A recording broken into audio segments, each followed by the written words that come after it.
Hi, I'm Mark Shrosbree, and my workshop will offer some tech tips for familiar Microsoft applications, as well as some suggestions for remote teaching methodologies.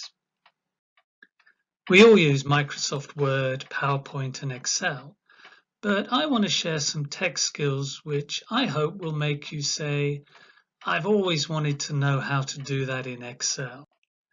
Or, I never knew you could do that in Word. Or, that's a great PowerPoint trick. I hope everyone will take a lot away from this part of the workshop, regardless of their tech expertise.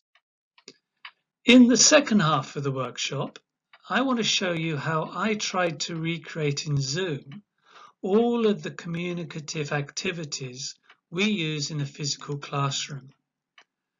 Personally, I've been very excited to see how well students have been able to communicate and learn in Zoom.